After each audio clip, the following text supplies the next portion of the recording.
Next up, we have an actor, a British actor, and I loved him in the 27 rendition of Leatherface. Anybody seen that film? Leatherface? Nobody? Anybody? He did great. But listen, he is in a bunch of Marvel series as well. Luke Cage, The Defenders, Iron Fist. Any Marvel fans? Where my Marvel people at, man? All right.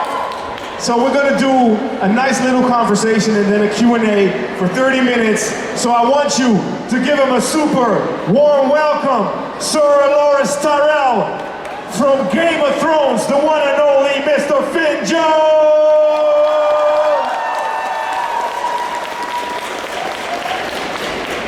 Yes, sir. Hello, everyone. How are we doing? How we doing? Good. How are you doing, Finn? You all right? Doing great. I love being in the Netherlands. Great. You were in Amsterdam, right? Yeah, I'm staying down in Amsterdam. I got here on Wednesday. I saw you on the bike on Instagram. Yeah. Biking around. Yeah, went to Vondel Park. That was nice. Yeah, Went to a couple of museums.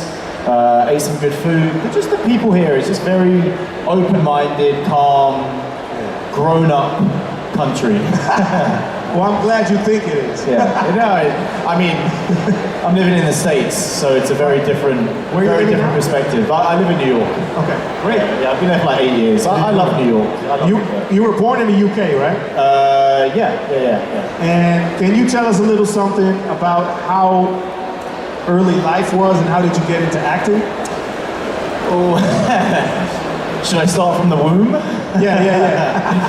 It was just something I always did. I went to like a drama school on Saturdays. It was like a Saturday youth theatre school, and it was pretty experimental. We were doing lots of like weird drama exercises, and I kind of liked it. I liked the fact that I got to connect with people in a different kind of more experimental way and tell stories and create characters. And then was it the arts educational school? So that was where I went to drama school, but before that there was a small little youth theatre in a place where I grew up, and I went there every Saturday, and then I enjoyed it, and then I went to drama school, and then Gotcha.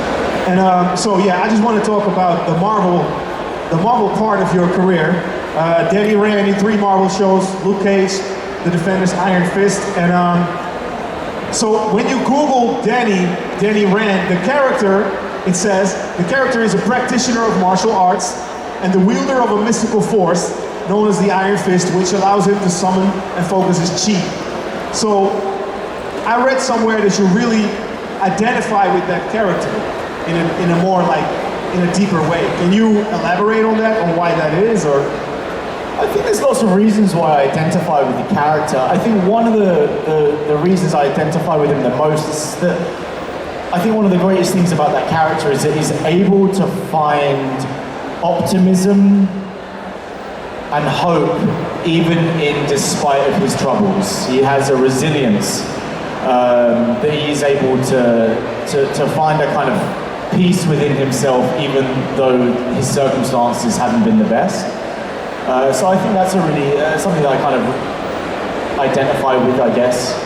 So the actual life skill of finding hope in situations that are pretty bleak?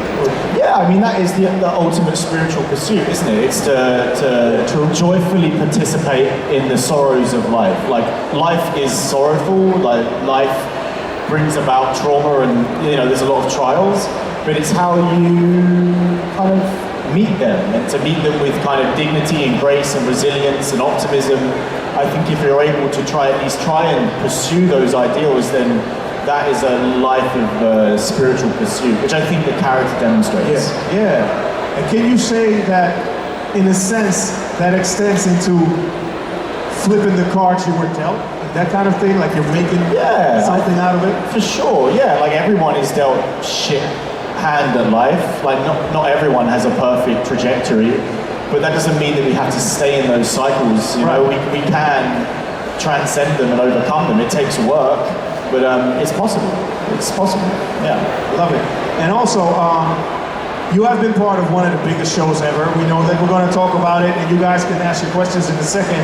But you were also in Wrong Turn 5. And you were in Leatherface. No, I mean, and I told you backstage, I love Leatherface. So is that like, how did you get into like the more of like a horror situation? That's just like... Well, I think when you're coming up as an actor, those are the only jobs that are really available to you. It's like, do you want to do this horror movie? You're like, sure. I'm not working, so I guess.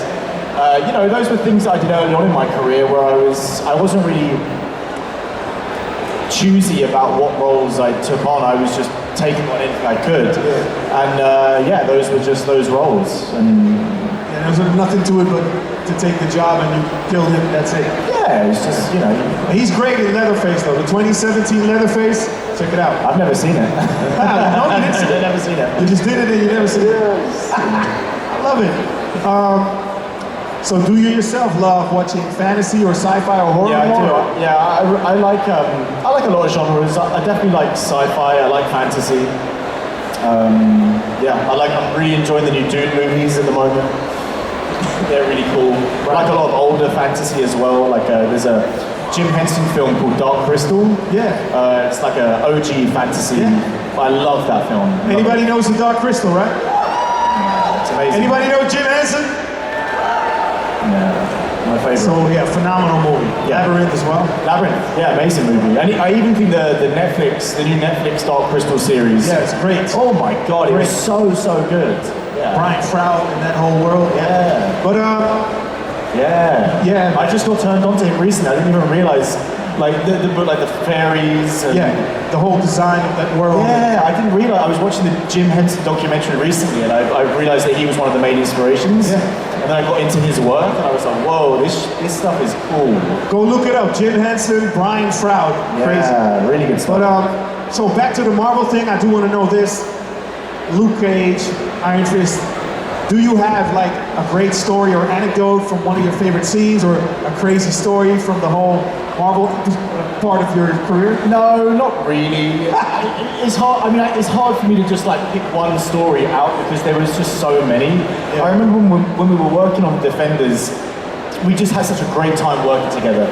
We all had such a good chemistry with each other. It was like we were always just like fucking around, like playing. I remember the director always found it hard to kind of like get us to like stop like enjoying ourselves and actually do the work. So it was a really unique chemistry between us. Great. So a lot of freedom. And did you freestyle a bit too, like improv? No, Marvel would never let you freestyle. No.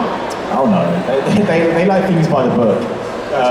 But we had a lot of fun working on that show together. Like there was just a good innate chemistry between us, which I think is rare to find with an ensemble cast. And we had it, so it was a shame that we never got to really do so much with those characters all together. Like we only had like 8 episodes and that was it. Yeah. But yeah, especially me and Mike. I think me and Mike had great chemistry with each other too. So you prefer shows, series, or movies, or?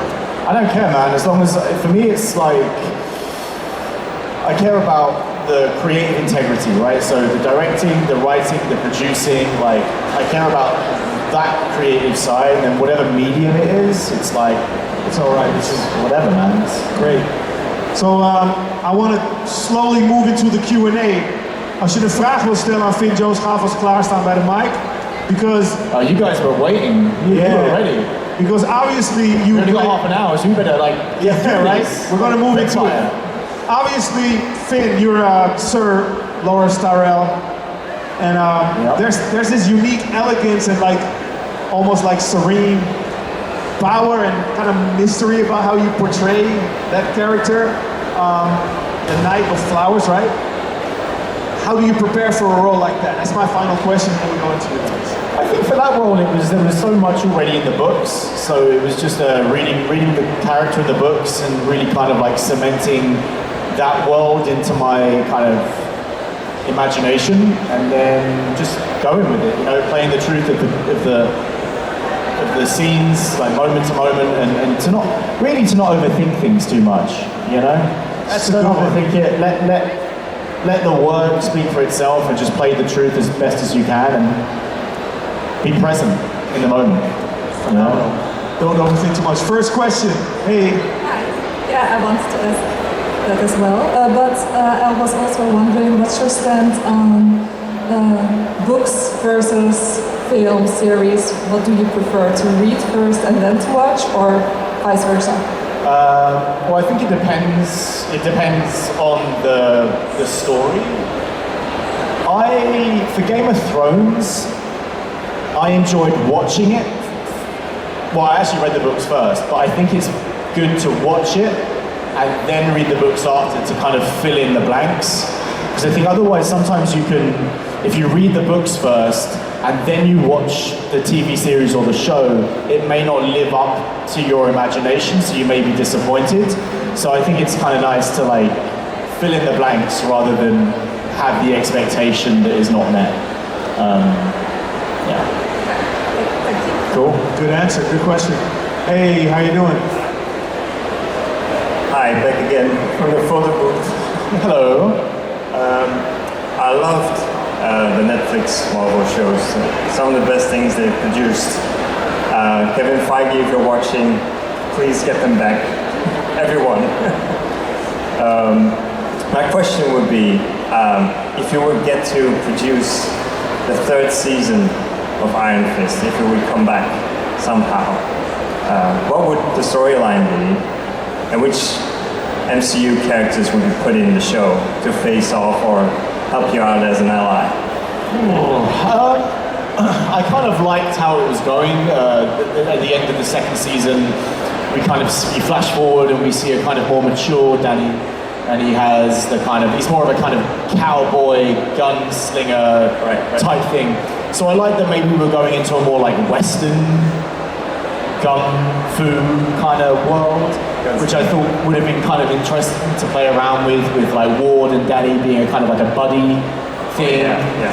So I think that was cool. In terms of like bringing in other MCU, I don't fucking know. I think there are so many of them. It's like where do you start?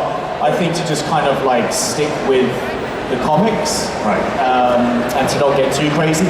I'd also just like to stick with character, you know, like don't get lost in the kind of the theatrics and just come down to like character development. Like that's what people want to see. I don't want to see all the smoke screen, just get to the heart of the characters. That is, for me, the show's so great. Yeah, exactly. Rely on that. Like, have good writing. You know, build these characters up and make them believable and make them interesting to watch. And I think that's really what people want to see. And leave the theatrics behind. You know, or just like here and there. You know. True. Yeah. Oh, thank you so much. All right, Finn. Thank you. Thanks. Hi. Hi. Hello. My question is, how do you prepare for an emotional scene when it comes to like extreme anger or sadness? I just like to stump my toe really hard. I just like get a door and I put my finger in the door and I just slam it really hard. No, I just, for me, it just comes to being present in the moment and to not overthink things. It's like play the truth of the scene as well as you can. And that's it, you know, rely on the chemistry of your partner, rely on the words, and just be present and be loose. I think the moment that you try too hard, it comes across. And so the best thing to do is to let it go and just to be true in that moment. And if it comes, it comes, and if it doesn't, just let the editor do its job. Thank you. That's a great answer. I never thought about it that way. Let it flow, and if not, yes, you know, it's not the end of the world. Sometimes it works, sometimes it doesn't.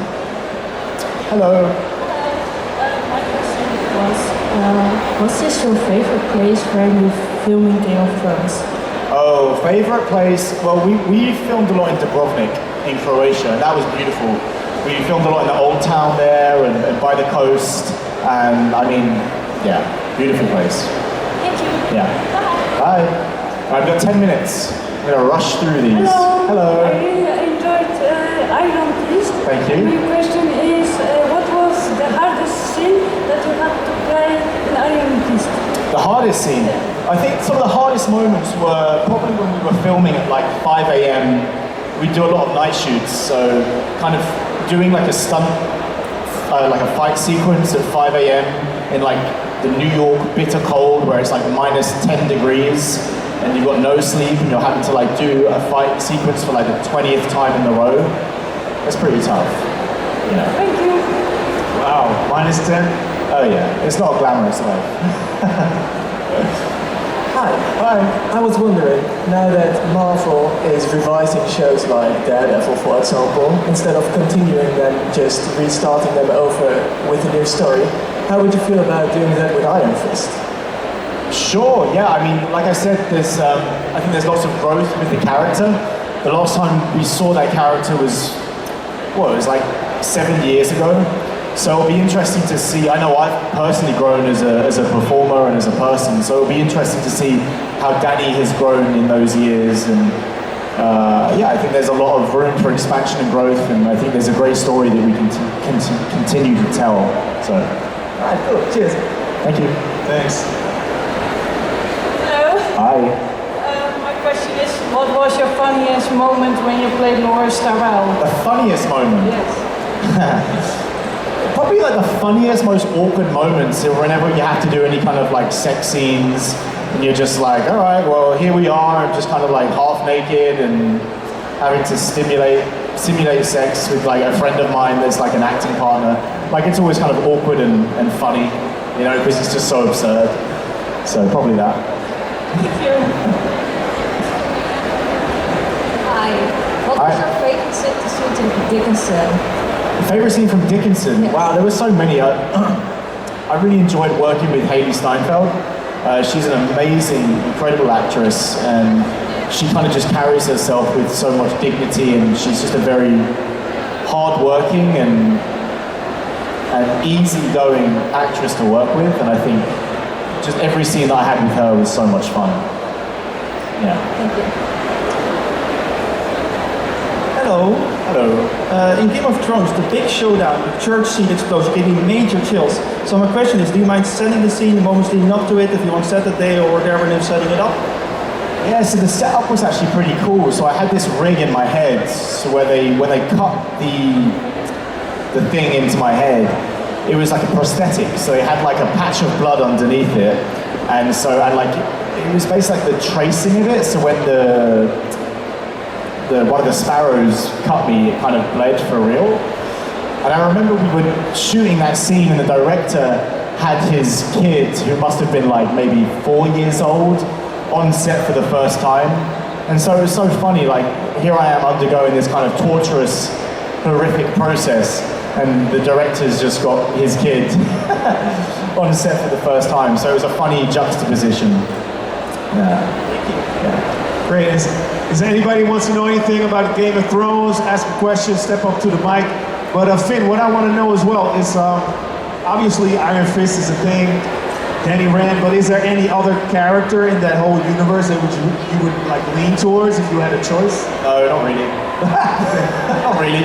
There are other characters, other worlds that I would like to explore. I think I really like Danny. I would be down to continue that journey with Danny.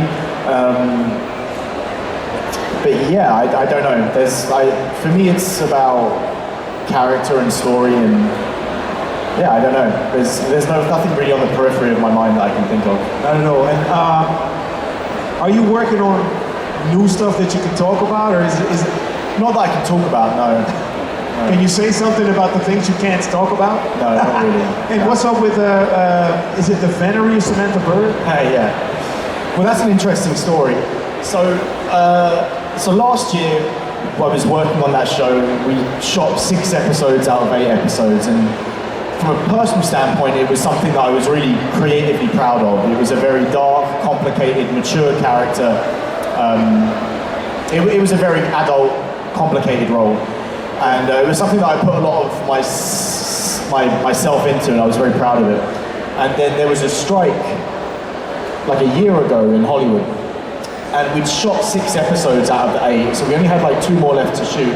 And we went on strike, and then halfway through the strike, the studio decided to cancel the show and bury it. So that's the story. So that's the story. So basically it was, the studios were getting to a point where their next quarter was coming up, and they were in the red, right? And they need to make money back. And so for them to make money back, and they did this to a lot of shows during that time, is they decided to cancel shows that they had in production so they could claim it as a tax write-off. And so that's what they did. And it's an interesting place as a creative person to put so much of yourself into something and to feel so proud of a piece of work, and then for it to just be completely taken from you and buried and never see the light of day. And it was an interesting creative process to go through, to be like, well, what does that mean? You know, like I did the work, I was proud of the work, but the work is never going to be seen. So, did I really do it? Like, does it have value? And yeah, of course it has value. Like, I learned so much about myself as a performer through that process, but no one else gets to see it. And all for corporate profit. So it's like, what is this life that I've decided to do? Like, where do you find your value in your artistic work? Is it through people seeing it, or is it through the process? And it is through the process. And you know, it's a humbling experience. It's a frustrating experience because you want your work to be seen, and you want your work to be admired. Acknowledged at least as a release. Yeah, you want it to be released. You want all that work that you've done to be seen and appreciated. But can you say though, not to interrupt you, but can you say that it was shelved because of tax write-off reasons? That simple? Yeah, it's that simple. The work was good. The work was fantastic. And it was, you know, it was something that I think I was truly proud of as a performer. I felt there was growth there. I was very, very proud of it. Wow. For that to not come out, it's just like, and it's never going to come out? No, it's done, it's buried. They buried it, it's gone. Yeah. So you just got to move on to the next thing. It's like, all right, so where's this next show? And it's, you know, it's like, that's the pursuit of being an artist and following your passions and having to live in a world that is, the construct of the world is through a corporate lens, right? Yeah. You can only be a successful artist, really, if you have to do the dance with the devil. And you have to like learn how to deal with that. Yeah, it's, you know, and it's, you can't get angry about it. You just have to go with the flow. And know your own integrity, really. Great answer, man. Can we get a round of applause for Finn Jones analyzing some serious stuff up here? We got 2-3 minutes left, so 2 more questions. Let's go. I'm back again. Hello. Have you seen House of the Dragon, or would you like to see it?